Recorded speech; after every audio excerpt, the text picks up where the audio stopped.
بسم اللہ الرحمن الرحیم۔ السلام علیکم ورحمۃ اللہ وبرکاتہ۔ سجدہ تلاوت کیا ہے؟ سجدہ تلاوت کا مکمل طریقہ۔ یہ وہ سجدہ ہے جو قرآن پاک کی کوئی بھی آیت سجدہ پڑھنے یا سننے سے واجب ہو جاتا ہے۔ اس کا مسنون طریقہ یہ ہے کہ کھڑے ہو کر اللہ اکبر کہتے ہوئے سجدے میں جائیں اور کم از کم 3 بار سبحان ربی الاعلی کہیں، پھر اللہ اکبر کہتے ہوئے کھڑے ہو جائیں۔ سجدہ تلاوت میں پہلے دونوں بار اللہ اکبر کہنا سنت ہے، اور پہلے کھڑے ہو کر پھر سجدہ میں جانا اور سجدہ کے بعد کھڑا ہونا، یہ دونوں قیام مستحب ہیں۔ اگر سجدہ تلاوت سے پہلے یا بعد میں کھڑے نہ ہوئے ہوں، یا اللہ اکبر نہ کہا ہو، یا سبحان ربی الاعلی نہ پڑھا ہو، تو بھی سجدہ ادا ہو جائے گا، مگر تکبیر چھوڑنا نہیں چاہیے کہ یہ سلف کے خلاف ہے۔ سجدہ تلاوت کے لیے اللہ اکبر کہتے وقت نہ ہاتھ اٹھانا ہے، نہ اس میں تشہد ہے، نہ سلام ہے۔ کل قرآن شریف میں 14 آیتیں سجدہ تلاوت کی ہیں۔ ان میں سے جو آیت بھی پڑھی جائے گی، پڑھنے والے اور سننے والوں دونوں پر سجدہ واجب ہو جائے گا، چاہے سننے والے نے سننے کا ارادہ کیا ہو یا نہ کیا ہو۔ سجدہ تلاوت کے لیے تحریمہ کے سوا تمام وہ شرائط ہیں جو نماز کے لیے ہیں، مثلا طہارت، استقبال قبلہ، نیت، وقت، ستر عورت۔ لہذا اگر پانی پر قادر ہے تو تیمم کر کے سجدہ جائز نہیں۔ اگر آیت سجدہ نماز میں پڑھیں تو سجدہ تلاوت فوراً کرنا نماز ہی میں واجب ہے۔ اگر دیر کریں گے تو گناہ گار ہو جائیں گے۔ دیر کرنے سے مراد 3 آیت سے زیادہ پڑھ لینا، لیکن اگر سورت کے آخر میں سجدہ واقع ہے تو سورت پوری کر کے سجدہ کرے گا، جب بھی کوئی حرج نہیں ہے۔ سجدہ کی آیت نماز میں پڑھی اور سجدہ کرنا بھول گئے تو جب تک حرمت نماز میں ہے سجدہ کریں، اگرچہ سلام ہی پھیر چکے ہوں، اور سجدہ سہو بھی کریں گے۔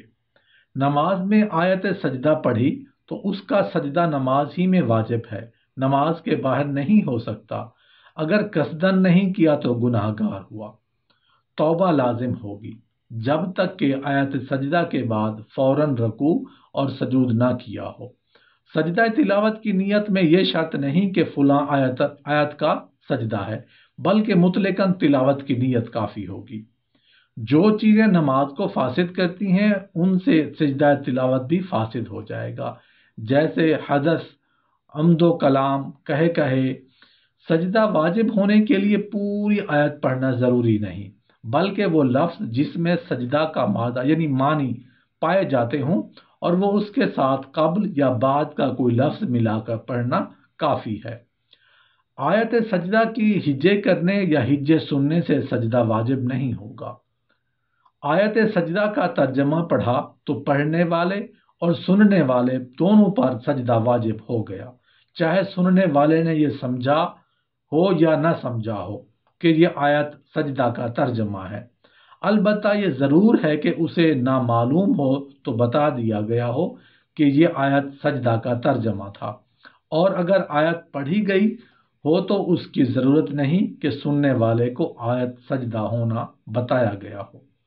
حیض و نفاس والی عورت نے آیت سجدہ پڑھی تو خود اس پر سجدہ واجب نہیں ہوگا، البتہ اگر سننے والے پر واجب ہو جائے گا۔ حیض و نفاس والی پر آیت سجدہ سننے سے بھی سجدہ واجب نہیں ہوتا، جیسا کہ پڑھنے سے نہیں ہوتا۔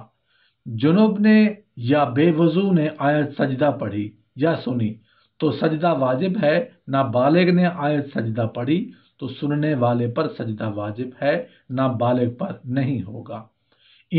امام نے آیت سجدہ پڑھی اور سجدہ نہ کیا تو مقتدی بھی اس کی پیروی میں سجدہ نہیں کریں گے۔